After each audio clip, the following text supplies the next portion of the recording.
Assalamualaikum warahmatullahi wabarakatuh.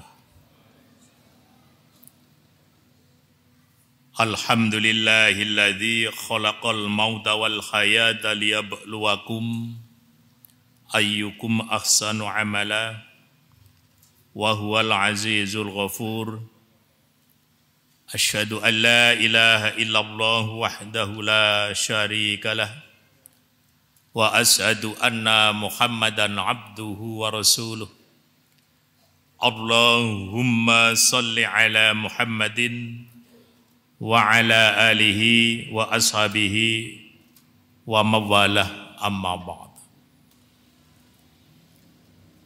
Qala ta'ala fil Qur'anil Karim, a'udzu billahi minasy syaithanir rajim. Laqad kana lakum fi rasulillahi uswatun hasanatun liman kana yarjullaha wal yawmal akhira wa dzakarallaha katsira. Shadaqallahul adzim. Jamaah salat maghrib Masjid Jenderal Sudirman yang insyaallah dirahmati Allah Subhanahu wa taala. Yang pertama-tama marilah kita senantiasa memanjatkan rasa syukur kita kehadirat Allah Subhanahu wa taala,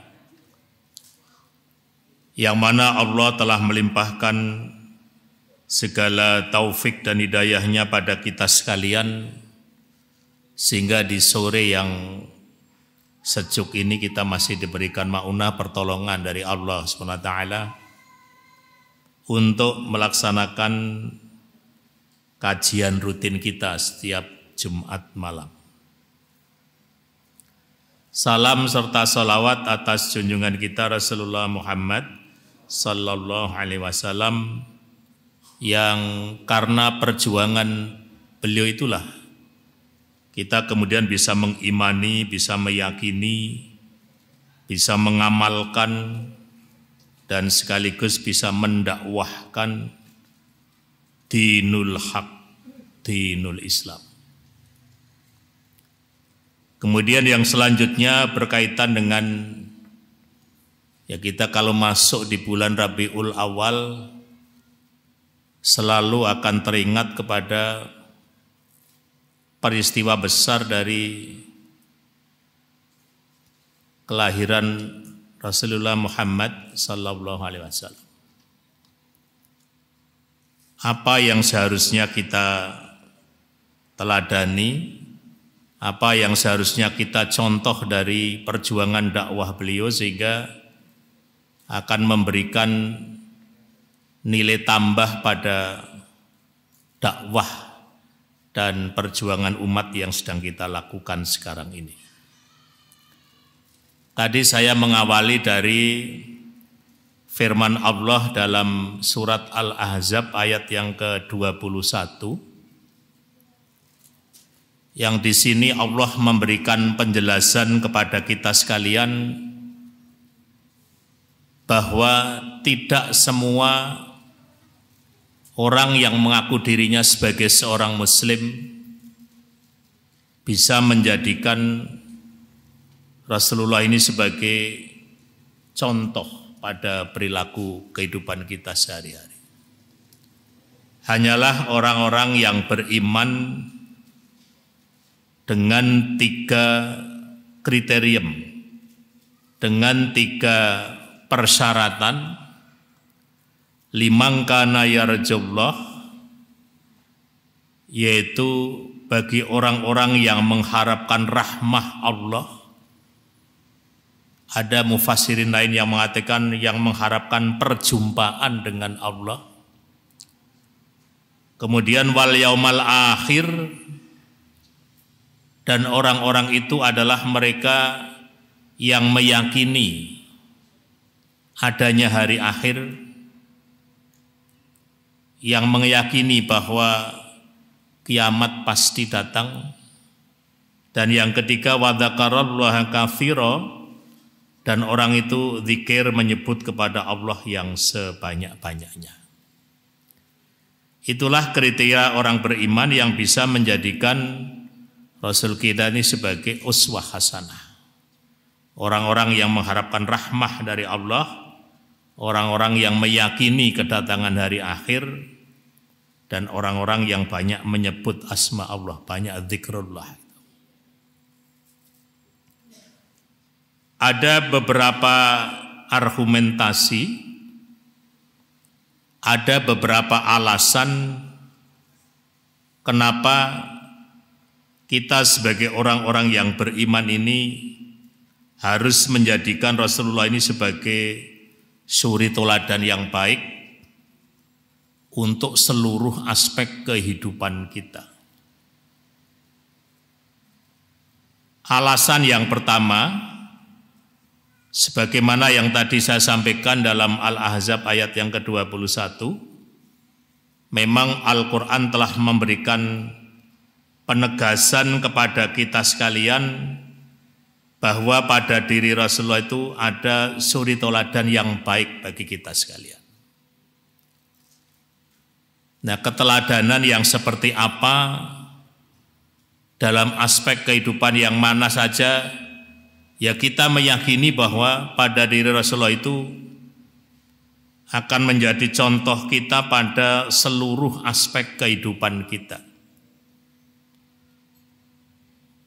Ya kalau misalnya kita mengatakan ada hastagatra, ada pancagatra, ada trigatra, ya semuanya itu yang kita lakukan hendaklah juga menyandarkan diri kepada contoh-contoh yang dilakukan oleh Rasulullah Muhammad SAW.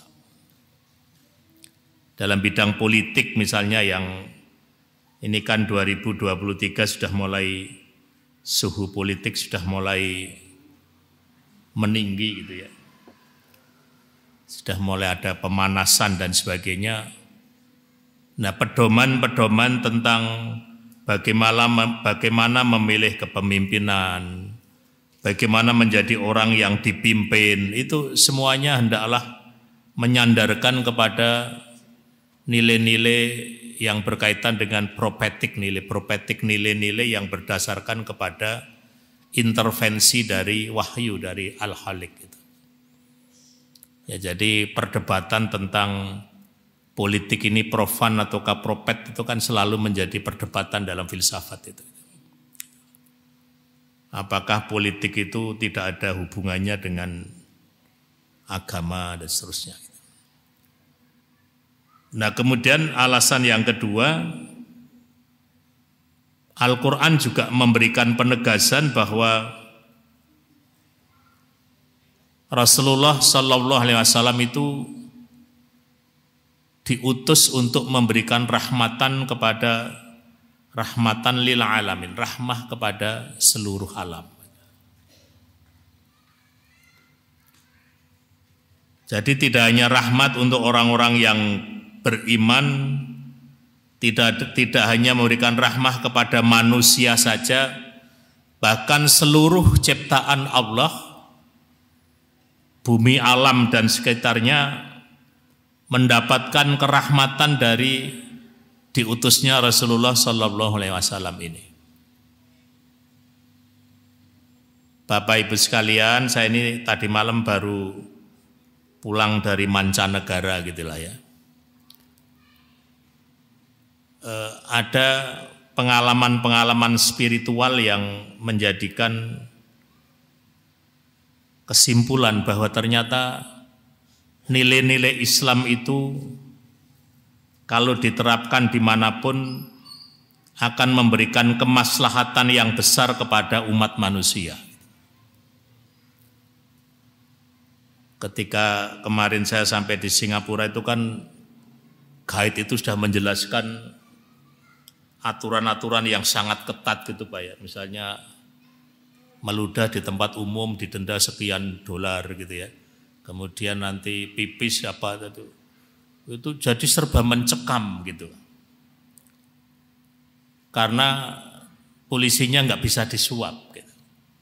Artinya kelihatannya nggak ada polisi, tapi begitu kita melanggar tiba-tiba polisi ada di dekat kita gitu. Jadi serba CCTV yang sangat canggih gitu. yang biasa dadi ahli hisab juga bisa berhenti total gitu. Tapi begitu keluar dari daerah situ terus masuk daerah Indonesia lagi, merdeka lagi Pak. Jadi merdeka kelihatannya apa saja boleh dikerjakan gitu. Penting ora konangan. Gitu. Ini saya kira juga memberikan pembelajaran yang bagus gitu.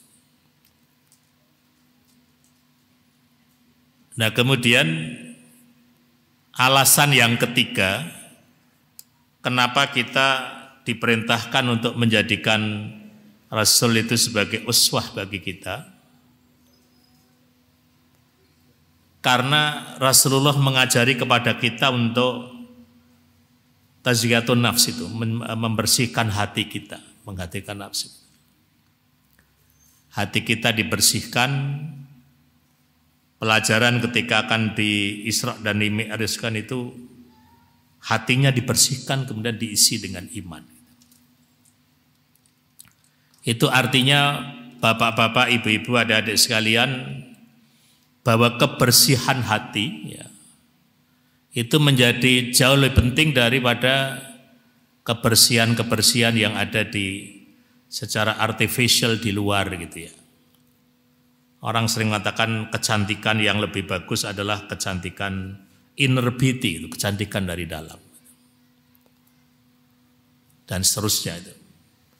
Dan kita sekarang banyak mendiskusikan tentang bagaimana karakter building itu. Pendidikan karakter yang tiada lain dan tiada bukan adalah untuk memberikan perbekalan kepada adik-adik kita bagaimana cara mensucikan hatinya, membersihkan jiwanya, sehingga ketika melakukan segala macam aktivitas akan senantiasa memberikan kebahagiaan, memberikan kenyamanan kepada orang-orang yang ada di sekitar kita. Karena doktrin Al-Quran mengatakan wa ahsin kama ahsanallahu ilaika. Berbuat baiklah sebagaimana Allah telah berbuat baik kepada kamu sekalian. Di dalam ayat ini tidak dijelaskan kita harus berbuat baik kepada apa dan kepada siapa. Itu artinya kita harus melakukan kebaikan kepada apapun dan kepada siapapun. Oleh karena itu, bapak-bapak, ibu-ibu sekalian, marilah kita mencoba untuk berinteraksi, berkomunikasi dengan orang lain juga mensandarkan diri kepada nilai-nilai religiositas yang mana agama melihat kalau kita mau melakukan kebaikan kepada seseorang, janganlah yang dijadikan tolok ukur itu nafsu kita. Karena nafsu kita itu gampang berubah gitu. Sebentar lagi kan muncul orang-orang yang soleh dadaan, Pak. Apa itu soleh dadaan itu? Yang tidak pernah ke masjid, tidak pernah tadarus, tidak pernah pengajian, tiba-tiba menanyakan takmir masjid, apakah sudah ada yang mempersiapkan untuk konsumsi gitu. Kalau belum nanti saya yang nyiapkan gitu. Ya itu suatu perbuatan yang baik. Cuma persoalannya kalau motivasinya adalah motivasi duniawi ansih, maka nanti yang muncul adalah kekecewaan dan penyesalan yang tiada akhir gitu. Saya pernah cerita sungguh-sungguh terjadi, ada orang yang menyumbang alat-alat untuk kegiatan di masjid, ada sound system, ada sajadah dan lain-lain. Begitu pilihan tidak terpilih, bahasa kita itu dikukut lagi gitu, diambil lagi gitu, karena dia kecewa. Yang berjamaah bareng-bareng, sering pengajian bareng-bareng, ternyata ketika sampai kepada pilihan politik ternyata berbeda. Gitu. Nah disinilah makanya sebenarnya Saya nggak ngerti kenapa masjid tidak boleh berbicara sedikit tentang pendidikan politik itu ya, supaya masyarakat tuh semakin cerdas gitu. Dan sekarang ini kan menjelang tahun politik ya itu tadi Pak, nanti kita mau nunjuk orang pun harus jelas jarinya berapa gitu ya. Nanti kalau jarinya 3 artinya apa, 4 artinya apa. Ya. Sebentar lagi menjadi sensi gitu. Ya menjadi sensi. Kemudian yang berikutnya Rasulullah mengajari kepada kita untuk bagaimana menjadi orang yang wisdom, menjadi orang yang bijaksana. Gitu. Kalau kita mencandera kepada perintah Al-Quran yang berkaitan dengan bagaimana kita melakukan persuasi yang dalam bahasa agama dikatakan sebagai melaksanakan dakwah Islamiyah itu yang wisdom sehingga bisa tepat sasaran gitu. Ud'u ila sabili rabbika bil hikmah wal mau'izatil hasanah wajadilhum billati hiya ahsan. Jadi kalau kita berbicara tentang dakwah itu adalah mengajak orang kepada jalan Tuhan. Bil hikmah dengan wisdom, dengan bijaksana. Nah ini kadang-kadang kita menafsirkan wisdom itu secara berlebihan. Ketika misalnya ada perbenturan antara nilai-nilai tradisi dengan nilai-nilai ilahiyah atau nilai-nilai firman Tuhan itu, mana yang dikalahkan gitu ya. Nah itu kadang-kadang dengan alasan demi wisdom kemudian ada yang mengalahkan wahyunya yang dimenangkan budayanya. Saya kira itu bukan sesuatu yang hikmah. Bil hikmah nilai kebenaran tetap kita katakan sebagai suatu kebenaran, hanya barangkali ketika kita menyampaikan materi sesuatu disesuaikan dengan situasi kondisi yang sedang terjadi di masyarakat kita.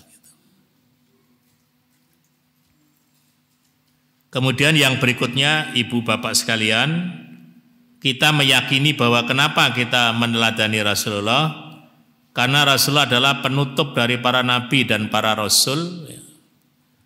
Kita harus meyakini bahwa setelah wafatnya Rasulullah Muhammad SAW itu sudah tidak diutus lagi seorang rasul yang mendakwahkan kepada umat manusia, karena sudah agama Islam sudah disempurnakan dan sudah diridhoi Allah untuk didakwahkan sebagai agama kita. Nah, cuma kalau kita berbicara tentang psikologi agama atau psikologi perilaku orang beragama dan sebagainya,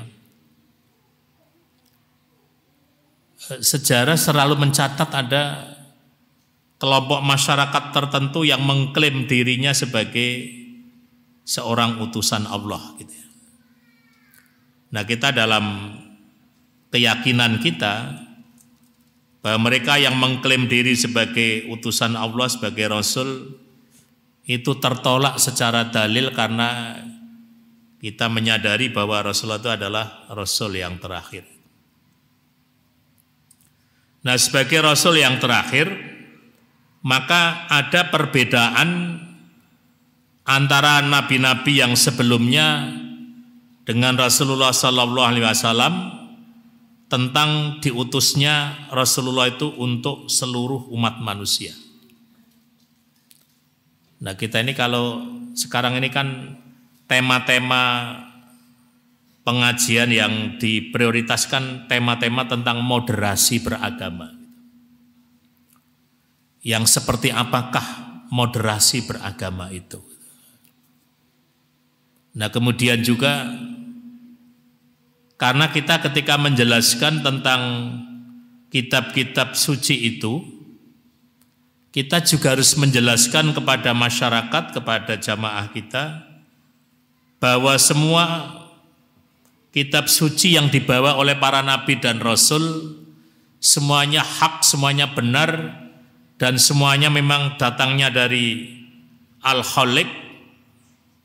Hanya yang membedakan, kita punya keyakinan kitab-kitab suci yang sebelumnya itu hanya diberikan kepada kelompok masyarakat tertentu, kepada umat tertentu, tidak kepada seluruh umat manusia. Nah, makanya disinilah kemudian kita berbeda persepsi tentang apakah sekarang ini masih ada ahli kitab apa tidak. Apakah situasi sekarang ini masih ada orang yang tetap bertahan kepada kitab suci yang sebelum Al-Quran tapi dengan segenap otentisitasnya, gitu, keasliannya. Gitu. Itu yang dikatakan sebagai ahli kitab. Nah, jadi kalau Rasulullah diutus untuk seluruh umat manusia, dan itu nanti kita harus punya keyakinan sampai akhir zaman, sampai kiamat itu Islam insya Allah masih ada di dunia ini. Tapi yang menjadi permasalahan adalah apakah Islam itu nanti masih ada di komunitas kita, masih ada di kultur kita gitu. Saya kemarin baru tahu ya, dulu kan sebenarnya misalnya Singapura itu dulu kan daerahnya orang Melayu, Pak ya. Kalau Melayu itu identik dengan Islam. Tapi sekarang Islam itu agama yang ketiga. Dan itu hanya berapa persen gitu ya. Masjid hanya berapa, dari satu negara itu kelihatannya yang hornya boleh keluar itu hanya satu gitu. Yang lain horn dalam semua gitu. Makanya ada beberapa kelompok komunitas di Indonesia juga ingin niru-niru seperti itu gitu. Kalau bisa adzan enggak usah. Ada yang bilang Tuhan enggak usah dipanggil keras-keras sudah dengar katanya. Ini kan pengwaton Suloyo toh itu. Ya. Wong Tuhan sudah dekat aja kok manggilnya keras-keras. Nah, jadi kembali kepada Rasul untuk seluruh umat manusia. Kemudian yang berikutnya, kenapa kita meneladani kepada perilaku Nabi? Karena kepada Rasulullah diturunkan kitab suci Al-Quran. Yang dikatakan sebagai suatu pedoman hidup kita, Syahrul Ramadan alladzi unzila fihil Qur'an hudan linnasi wa bayyinatim minal huda wal furqan. Jadi Al-Quran diturunkan sebagai hudan, sebagai petunjuk bagi manusia, dan juga penjelasan-penjelasan, keterangan-keterangan atas petunjuk itu, wal furqan, dan pembeda antara yang hak dan yang batil, yang boleh dengan yang tidak boleh, dan seterusnya.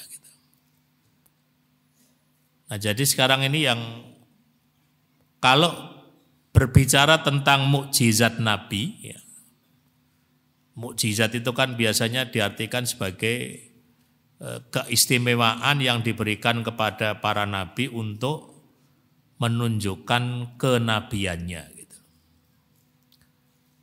Dan salah satu ciri dari mukjizat itu adalah akan diturunkan sesuai dengan umat yang dihadapi pada waktu itu.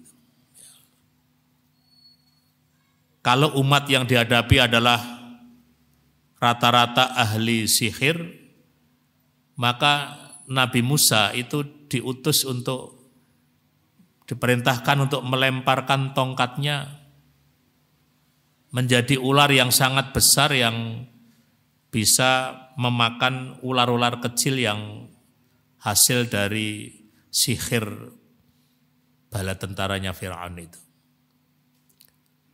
Tetapi khusus untuk mukjizat Nabi Muhammad SAW itu banyak, tapi salah satu mukjizat yang memang dipersiapkan untuk memberikan tantangan kepada manusia yang merasa dirinya congkak, merasa dirinya hebat, itu untuk bagaimana dia bisa menyandingkan pemikirannya dengan kitab suci Al-Quran itu. Jadi Al-Quran itulah satu-satunya mukjizat sepanjang masa yang kemukjizatannya itu senantiasa dikaji dan dikaji. Orang tidak semakin faham tapi semakin mengakui akan kebesaran Allah dan akan kebenaran Al-Quran itu sendiri. Makanya apresiasi atau improvisasi masing-masing umat tentang kitab suci barangkali berbeda, tetapi makna yang diperoleh antara satu dengan yang lain adalah mendapatkan kebermaknaan yang sama. Kemudian yang terakhir yang menjadikan alasan kenapa kita mendudukan Rasulullah sebagai uswah hasanah, karena Rasulullah menduduki peringkat yang kedua setelah Allah. Artinya ada suatu teori konsekuensi sebab akibat gitu. Jadi manusia yang diciptakan oleh Allah itu supaya hidupnya bisa menggunakan jalan kehidupan yang benar, maka diperlukan adanya pedoman-pedoman atau panduan-panduan yang itu nanti yang membawa itu juga diharapkan sebagaimana kita manusia biasa supaya apa? Bisa menjadi contoh juga, bisa menjadi teladan juga. Artinya apa? Kita dengan kapasitas tertentu, kita juga bisa mencapai apa yang ada dalam Al-Quran itu. Gitu. Itu artinya apa? Yang dimaksud ini Bapak Ibu sekalian, bahwa dulu ketika kitab suci di Al-Quran diturunkan, orang-orang kafir Quraisy itu banyak yang protes kepada Nabi. Kenapa? Yang dijadikan Nabi adalah manusia biasa seperti kita ini yang juga ke pasar, pernah sakit dan sebagainya. Kalau yang jadi Nabi barangkali malaikat atau apa mungkin kami akan beriman gitu. Ternyata desain Allah tidak seperti itu. Kalaulah yang mendakwahkan agama itu semisal malaikat mungkin tidak ada orang yang berani ingkar, tidak berani meninggalkan perintah agama itu. Tetapi nanti persoalannya apakah dia akan bertanggung jawab ketika misalnya ada ayat Al-Quran mengatakan la ikraha fiddin, tidak ada paksaan dalam beragama itu. Artinya dengan kemampuan manusia untuk melaksanakan itu, ya, artinya kalau kita bisa mendekati perintah-perintah agama yang sebaik-baiknya, maka kita akan bisa posisinya seperti Rasul itu juga. Makanya kenapa dikatakan sebagai posisinya posisi yang kedua? Karena ketika kita menjadi seorang muslim, ketika membaca kalimat syahadat itu ada syahadat tauhid dan syahadat Rasul itu. Jadi kita kalau bersaksi tiada ilah selain Allah, maka harus ada perantara untuk bisa mendapatkan penjelasan itu. Siapa yang memberikan penjelasan kepada itu adalah ya Rasul itu, makanya syahadat Rasul akan menjadi kelengkapan kita ketika membacakan kalimat syahadat, maka persaksian tentang adanya Allah dan persaksian tentang Muhammad itu sebagai hamba dan utusan dari Allah SWT. Nah Bapak-bapak, Ibu-ibu sekalian, itu mungkin yang dapat saya sampaikan. Nah kemudian yang sebagai yang terakhir sebagai penutup barangkali gitulah ya. Kalau kita mencandra tentang keberhasilan dakwah Nabi itu, saya sering menyampaikan ada manajemen staff gitu ya. S-nya itu sidik, T-nya tabligh, A-nya amanah, F-nya itu fatonah. Nah, jadi kalau kita bicara tentang kepemimpinan profetik, ya jadi bagaimana nilai-nilai ideal yang seperti itu diderivat menjadi perilaku kita sehari-hari, menjadi penuntun perilaku kita sehari-hari. Dan itu kalau dilaksanakan insya Allah kita akan bisa memberikan contoh bahwa kita bisa hidup dengan baik kalau kita menyandarkan kepada pesan-pesan ilahiyah, dan barangkali itu juga yang yang menjadikan Rasulullah itu salah satu rahasia kenapa dakwahnya berhasil. Karena Rasulullah yakin betul bahwa apa yang diperjuangkan adalah suatu nilai kebenaran, suatu nilai yang datangnya dari Allah, yang kebenaran itu sifatnya abadi, tidak pernah berubah karena masalah perubahan waktu dan sebagainya. Saya kira itu Bapak-bapak, Ibu-ibu sekalian yang dapat saya sampaikan. Mudah-mudahan bermanfaat. Assalamualaikum warahmatullahi wabarakatuh.